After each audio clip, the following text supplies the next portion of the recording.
माननीय उपसभापति जी, इस चर्चा में बार बार एक बात सामने आई और कई सदस्यों ने दोहराया, विकसित भारत जी राम जी से बड़ी परेशानी है। और एक बात कही कि नाम बदल दिया, गांधी जी का नाम बदल दिया। मैं बहुत स्पष्ट रूप से कहना चाहता हूं, बापू विश्व बंद है, उनके चरणों में हम प्रणाम करते हैं। और एक बात और दृढ़ता के साथ मैं कहना चाहता हूं, प्रधानमंत्री श्रीमान नरेंद्र मोदी जी के साथ मेरे संबंध 35 साल पुराने हैं और मैंने जब भी महात्मा गांधी पर चर्चा करते हुए उनको देखा है, अत्यंत श्रद्धा और आदर के भाव से चर्चा करते हुए देखा है। बापू हमारे विचारों में है, बापू हमारी भावनाओं में है, बापू हमारी अंतरात्मा में है, बापू हमारे कामों में है। बापू भारतीय जनता पार्टी की पंच निष्ठाओं में है। हमने सदैव बापू का आदर किया है, हमने बापू को भी माना और बापू की भी मानी है।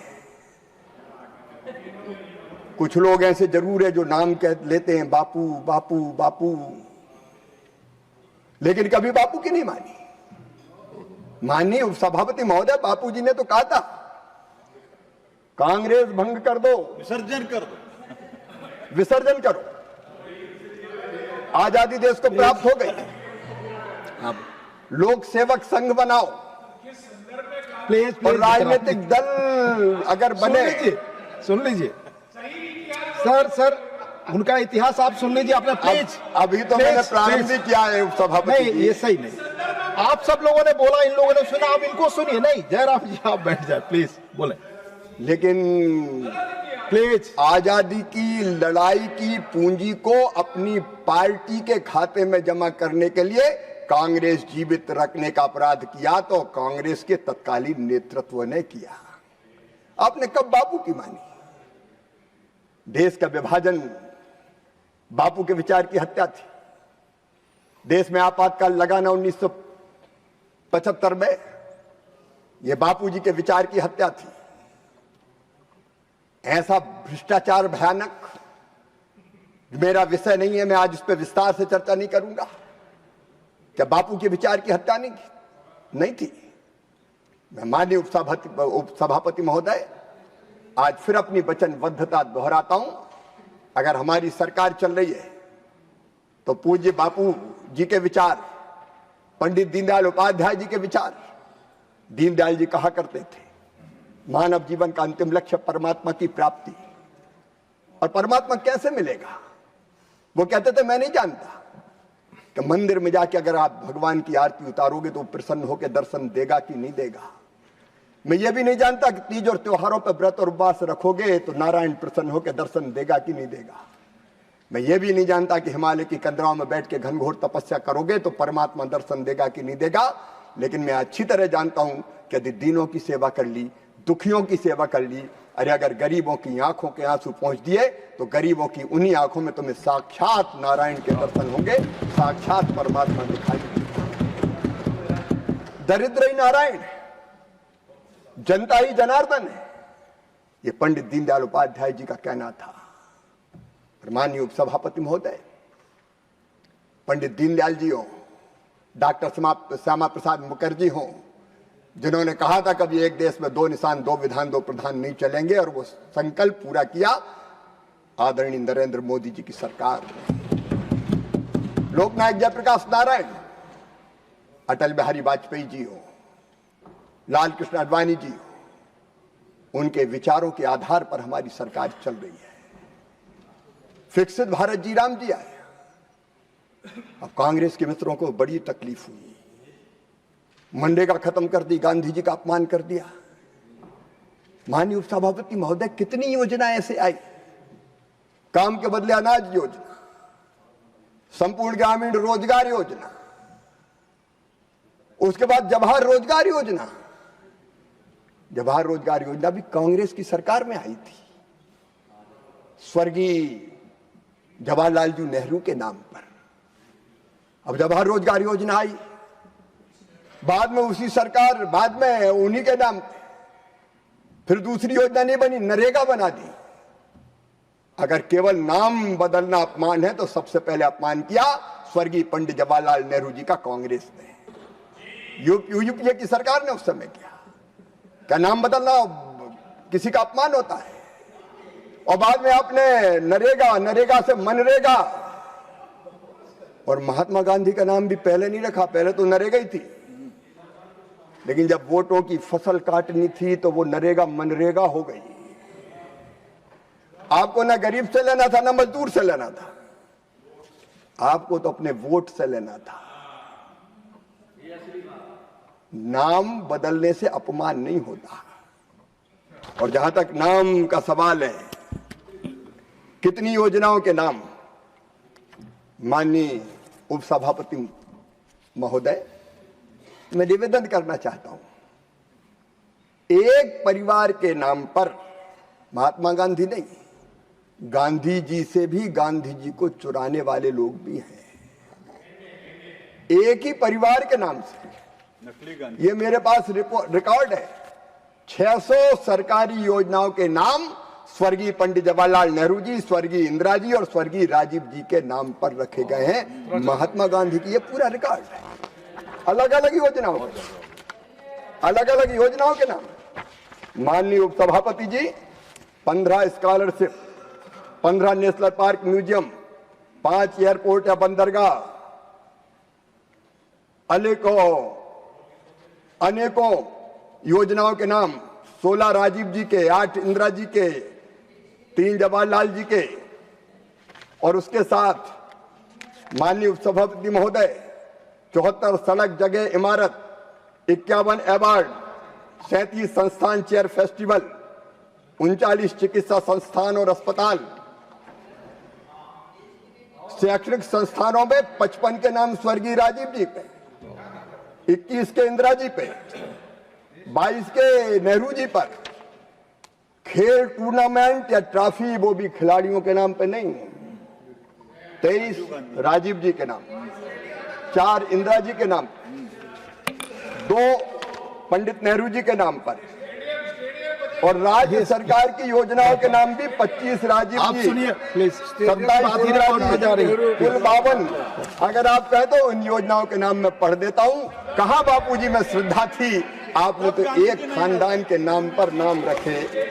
और हम अगर एक योजना का नाम विकसित भारत जी राम जी कर दें तो आपको तकलीफ हो जाए।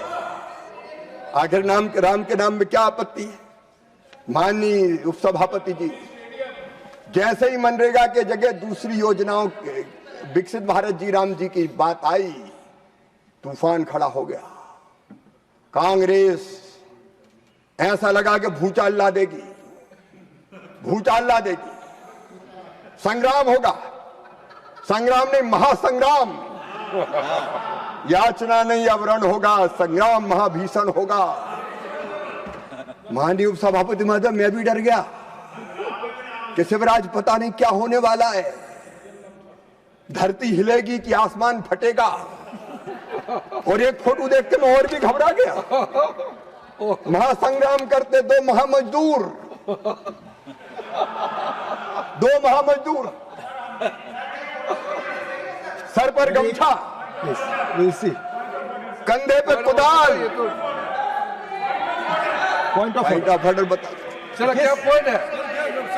किस रूल के तहत माननीय शक्ति सिंह गोहिल रूल नंबर 238 इसलिए कि हाउस में बोलते वक्त मेंबर कोई तस्वीर नहीं दिखा सका था। मंत्री जी खुद तस्वीरें दिखाते हैं, वो कैसे चलेगा? हम भी दिखाएंगे, हम भी दिखाएंगे। माननीय मंत्री जी, अरे 2 मनरेगा के आपके मजदूर दोस्त। हैं। माननीय प्रमोद जी, मैं माननीय मंत्री जी से अपने ज्ञान के लिए एक बात जानना चाहता हूं कि जो शहीद हो जाते हैं, जो इस दुनिया में नहीं रहते, बड़े लोग होते हैं, उनके नाम पर तो योजनाएं भी हैं। 600 भी होनी चाहिए।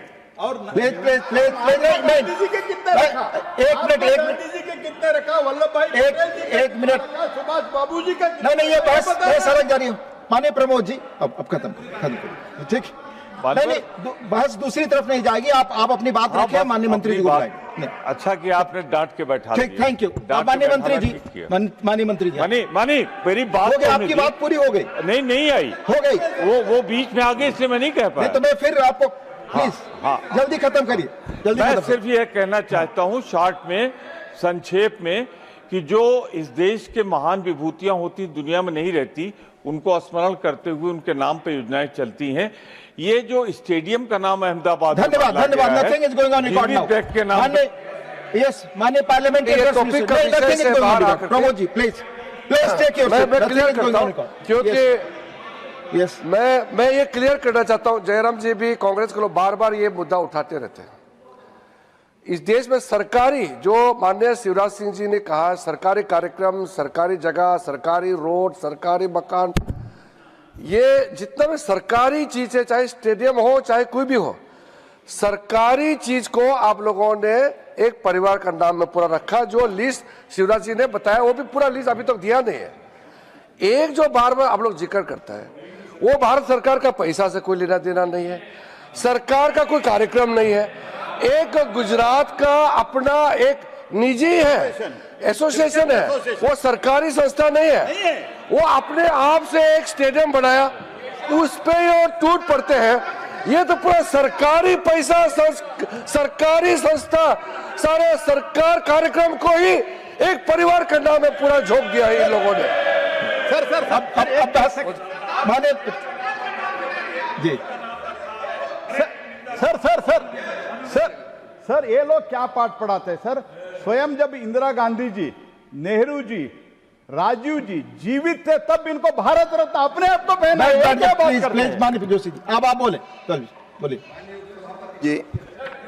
मैं हर एक महापुरुष की गरिमा का सम्मान करता हूं और मैंने हर एक नाम पूरे सम्मान और आदर के साथ लिए हैं, ये मेरा स्वभाव है।